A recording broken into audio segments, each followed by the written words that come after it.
agama sebagai aturan ya atau solusi mau tidak mau kan bersentuhan dengan hukum sosial yang tidak akidah. Saya tadi sudah matur Pak Arsoyo, agama yang tidak akidah itu kan bersentuhan dengan hukum sosial. Kalau yang akidah jelas Allah itu satu, la ilaha illallah wahdahu la syarikalah. Kalau sosial, saking bersentuhan dengan sosialnya itu Pak Fathul Wahid, Imam Syafi'i itu punya istilah begini Pak Arsoyo. Ketika Nabi misalnya sedekah atau zakat pakai kurma atau pakai susu kering misalnya, sedekah atau zakat, atau dulu ngamal pakai dinar. Pakai apa? Dinar. Itu langsung dianalisis kutil balad. Pokoknya makanan pokok, zakat itu ngambil makanan pokok. Berarti di Indonesia pakai apa? Beras. Ketika Nabi sedekah pakai dinar, langsung dianalisis pakai saman, yaitu alat tukar atau uang yang sah.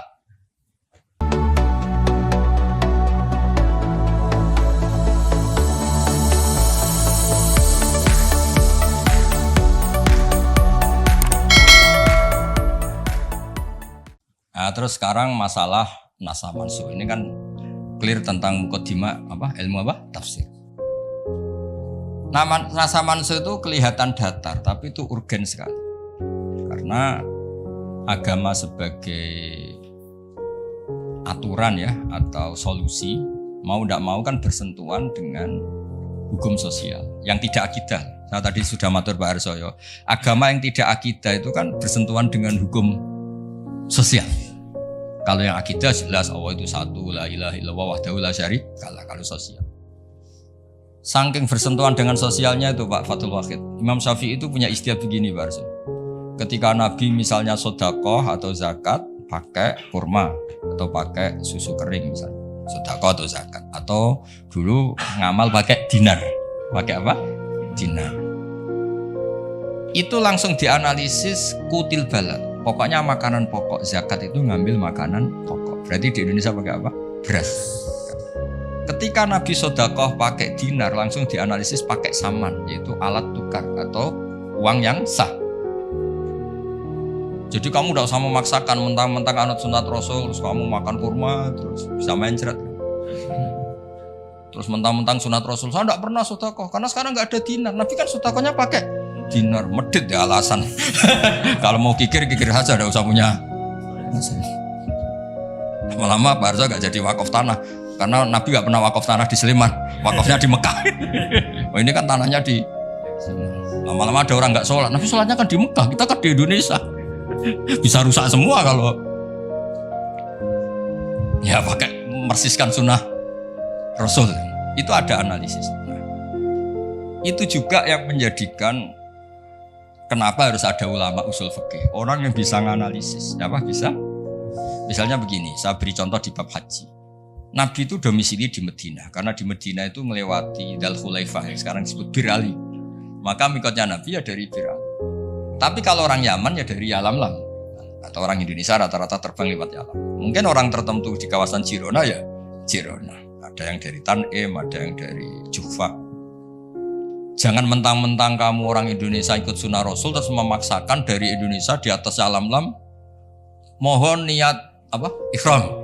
Enggak, saya nanti aja dari Berali. Nabi kan dari lama-lama enggak ada orang berani tempat di Sleman. Nabi kan hidupnya di Madinah kok. Sleman.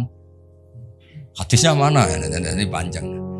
Analisis itu penting supaya orang itu proporsional. Apa orang itu? Itu juga bagian dari ulumul Quran. Ulumul Quran. Sehingga kalau kamu nuruti persis, misalnya begini, saya pernah ditanya, ini saya Pak Arsoyo, Pak Fathul Wahid, kalau naik Innova atau naik mobil kan mesti dungo, gue soleh lah, jadi tak alani mesti gue soleh, nang gue lali numpak terus untuk gratis mangkat kabeh.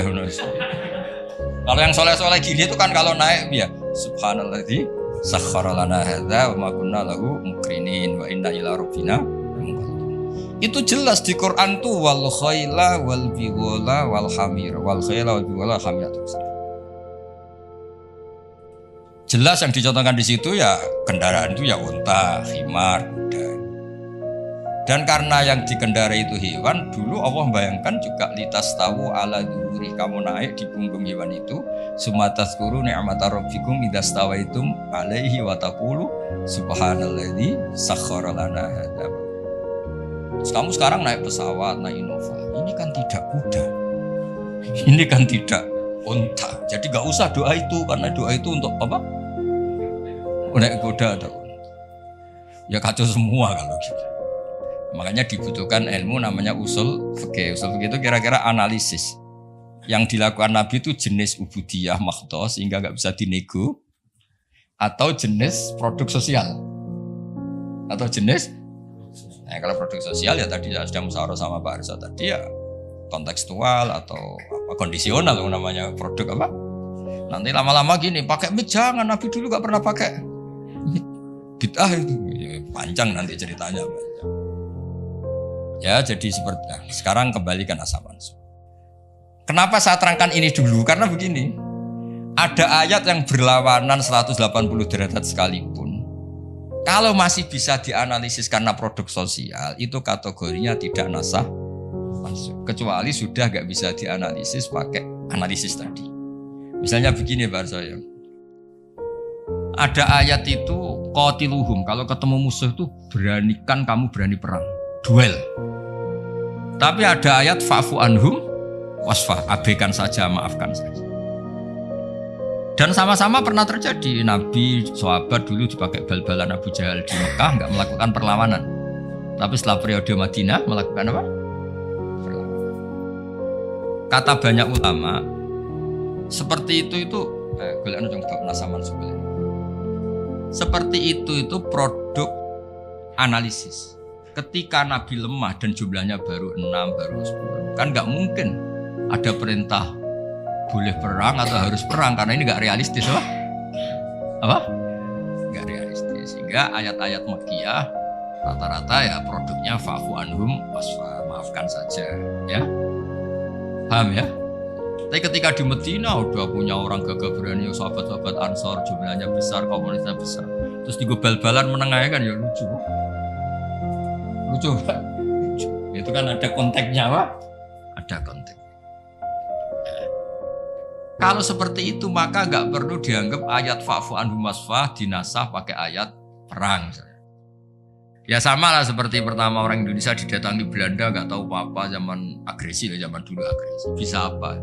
Terus banyak yang terpelajar, banyak ada yang bisa jadi pilot, tentara sudah terbentuk, kiai-kiai komunitasnya besar, ya, melakukan apa? Perlawanan. Tapi nggak perlu kamu katakan perlawanan itu satu hal yang harus karena ini Belanda penjajah. Daerah sekarang peradaban begini. Kan yang ada kerjasama kan, tapi dulu karena mereka datangnya musuhi, ya kan itu kan urusan kondisi ya kondisional, nggak bisa disamaratakan ya. Nah, saya baca ya masalah Nasamanso itu. Nasamanso itu komentarnya harus persis seperti saya ini, itu baru benar. Kalau enggak rapati benar. Ayat yang berlawanan tadi, jika konteksnya itu bisa dianalisis kondisional, maka masalahnya bukan Nasamanso itu ralat hukum. Nah, kalau yang enggak kondisional kayak tadi, Nabi pernah menghadap Baitul Maqdis terus dipindah ke Ka'bah. Sampai sekarang ya harus Ka'bah. Dulu iddah ketika orang ditinggal mati suaminya pernah iddah itu 1 tahun. Wasiyatan li azwajihim mata'an ilal hauli ghaira ikhraj. Berarti pernah iddah berapa? Setelah itu dinasah ya tarabbas nabi anfusihinna arba'ata asyurim wa asyra. Jadi 4 bulan 10 hari. Nah, itu Nasamanso karena nggak bisa dianalisis secara apa? Sosial. Ini kalau baca ya, yang bisa dianalisis secara sosial.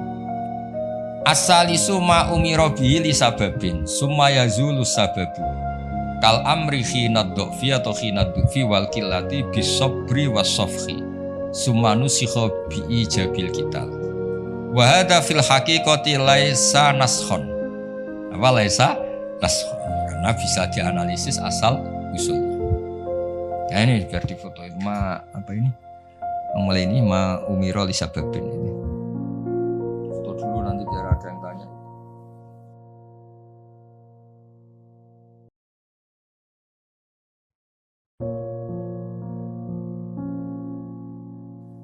Sudah.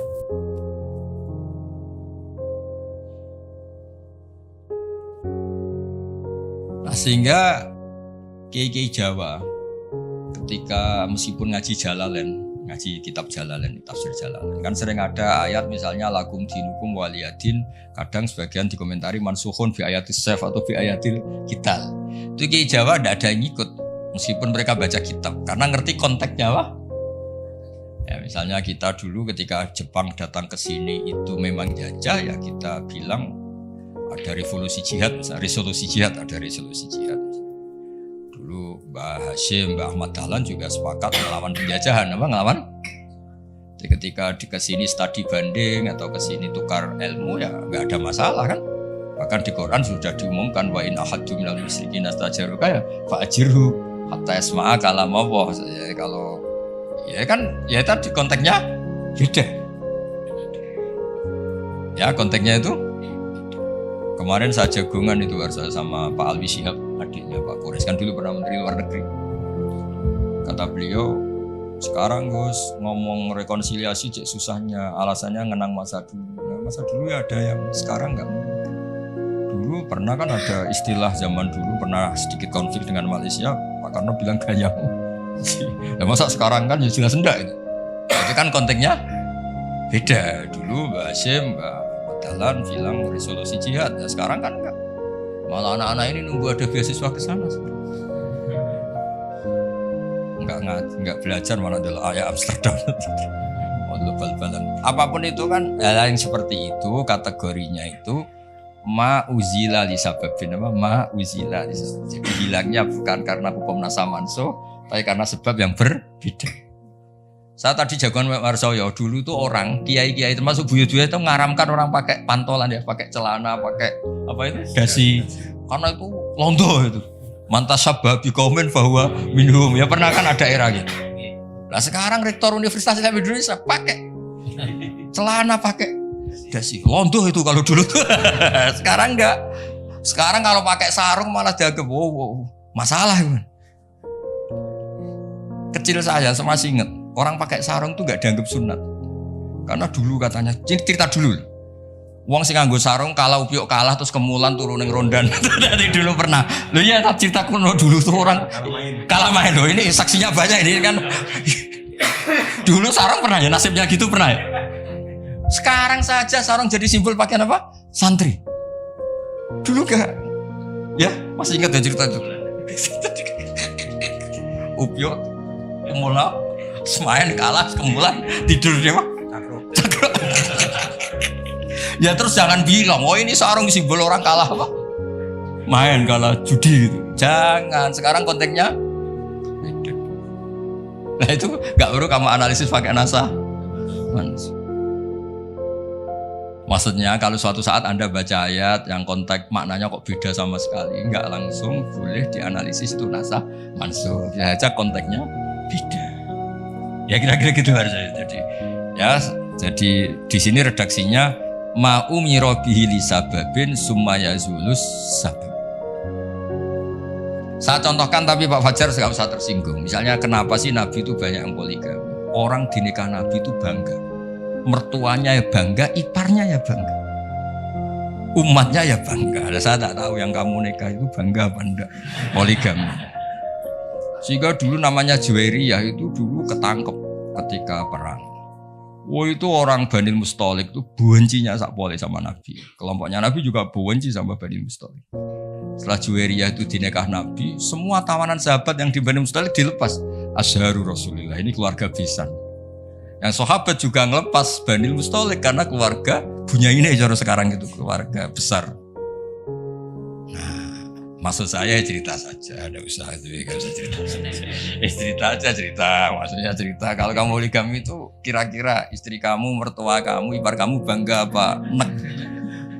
Maksud saya bukan masalah boleh tidaknya, kalau bolehnya boleh lelaki itu boleh nikah berapa? 4. Loh bukan berarti. Gak maksudnya kalau kamu merasa sunat-sunat banget itu perlu dipertanyakan di bolehnya boleh, tapi kalau merasa apa? Sunah-sunah banget itu konteksnya itu dong ya. Udah usah diterusin itu banyak enggak siap. Inginnya yang di belakang tuh kalau boleh aja Gus, enggak usah catatan ya gitu. Ya sudah pokoknya ini ngaji rileks ya. Sekarang ini masih ada waktu 30 menit. Sekarang tentang mukjizat, karena ini yang paling panjang itu tentang apa? Mukjizat. Saya sengaja saya letakkan di akhir.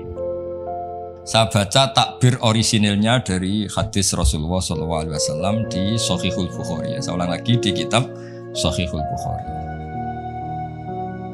Nah, di kitab Shahihul Bukhari nomor hadisnya itu 4981. Kamu sudah hafal berapa? Ya, nomor hadis berapa? 4981. Di antara kebanggaan Rasulullah SAW itu beliau ngendikan, tidak ada nabi kecuali dikasih ayat atau mukjizat yang spektakuler. Kayak Nabi Musa kan bisa kayak simsalabim, mukul belah laut terus kering. Nabi Soleh juga batu besar ngeluarin onta.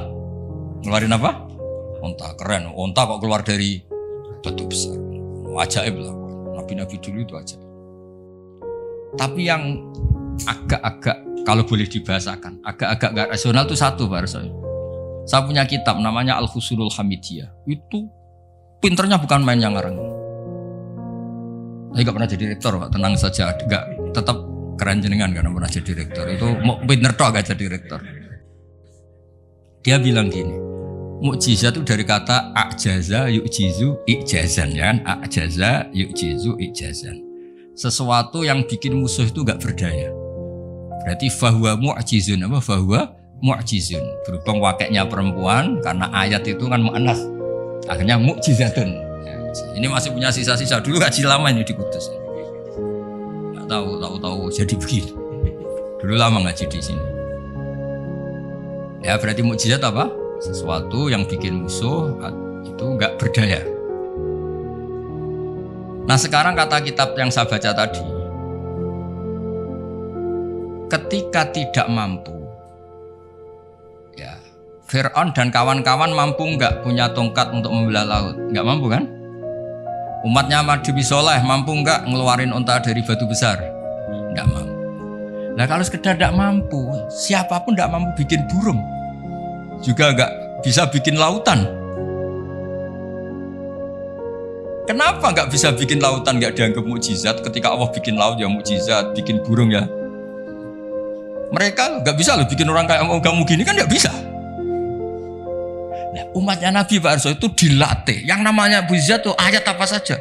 Terciptanya langit dan bumi, gunung, Semeru sampai gunung Jogja, apa itu? Merapi. Semuanya tuh mukjizat karena itu ayat Allah yang orang nggak akan bisa bikin. Sebab itu mukjizatul Rasulillah itu dianggap paling rasional karena tidak usah nunggu yang dasar-dasar yang. Jadi cara Nabi Muhammad kalau ketemu Nabi Musa gejolokannya kira-kira gini. Musa mukjizat kok ngenteni ono ngono barang. Memangnya orang bisa bikin ayam, bikin pitik, bisa bikin nyamuk. Kan sama-sama berstatus mukjiz, sesuatu yang orang lain enggak bisa. Makhluk enggak bisa. Lah umatnya Nabi itu enggak dilatih yang gitu-gitu, dilatih inna fi khalqis samawati wal ardi waqtilafil laili wa nasabir wal fulki sampai kabeh la ayati liqaumi yaqilun. Kalau kamu punya akal tuh semua sudah mukjizat. Ngapain sih mukjizat kok nunggu gitu-gitu gitu. Clear ya? Jadi makna mukjizatnya ndak kena untuk umatnya Nabi Musa itu ndak kena. Untuk ngakui lemah saja kok nunggu pertunjukan. Bikin rambut aja kan ya ndak bisa. Untuk ngakui Allah dijaya saja kok nunggu pertunjukan. Harusnya keseharian kita juga sudah ada pertunjukan Allah yang menunjukkan kita ini tidak siapa. Makanya di kita disebut wa ma min dabatin fil ardi wala ta'iri yatiru bi janahihi illa umamun amsal. Inna fi khalqis samawati wal ardi satrusnya la ayatil liqaumi yaqilun. Enggak usah wa min ayatihil lailu wan naharu wasyamsu wal qamar. Semuanya itu sudah mukjizat, enggak usah nunggu. Ini saya baca. Ngaji ini kondang, Mas. Saya baru ini ngaji seterhormat ini, didampingi rektor sama sekretaris pembina badan wakaf. Kayaknya nanti kalau Mungkar Nakir ketemu saya, wah ini kayak hebat. Kenapa ngaji aja ditunggu rektor terus. Tapi tadi pas beliau nunggu saya, Pak Arso makom saya sudah yang kelima tadi. tidak boleh hadir selain Allah. Jadi ya sudah. Akhirnya saya bilang, ini Allah sendiri yang mendatangkan, ini Allah sendiri. Sudah nggak penting semua. Wah, kalau pakai makom kelima saya tidak terima kasih karena menolak kehadiran selain Allah tadi. Makomnya sudah kulillah, jumadarhum fi khodihim. Kalau kamu masih butuh Pak Rektor, nak menurut sampean diangkat jadi dosen. Pak Fajar juga sudah butuh, dulu dosen nggak tetap, gara-gara kroninan terus jadi dosen tetap. Nggak apa-apa, tapi ini cerita guyon aja, tapi agak bener. Loh, kamu masih butuh kan? Kamu butuh kenal rektor, butuh nggak? Oh, butuh sekali kan? Badan wakaf butuh sekali, nggak ngucur dananya bisa ditarik. Tadi Jogja sini bisa ditarik. Kalau makom saya tadi yang kelima tadi menolak hadirnya selain Allah, itu makom musyahadah. Tapi saya enggak usah, tetap syariat tuh, matur nuwun. Saya baca ya. Kata Nabi, sabda Nabi, ma minal anbiya'i nabiyyun illa u'tiya minal ayat ma misluhu amana alil basar. Ini di hadis Bukhari. Ikutnya juz 4.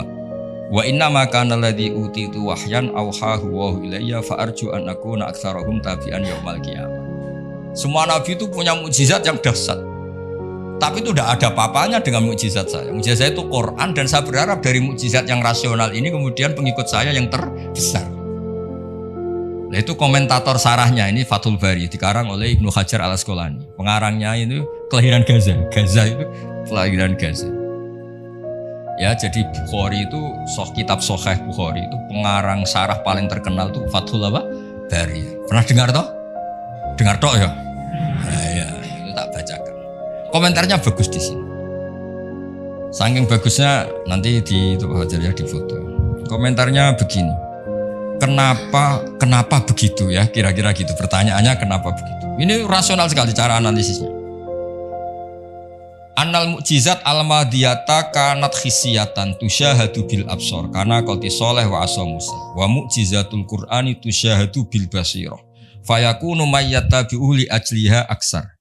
Li anna alladhi yushahadu bi ainir ra'si yang qoridu bingkira di musyahidihi walladhi yushahadu bi ainil aqli baqin yushahidu kullu man ja'a ba'dal awal mustamir. Ya foto dulu. Kok tak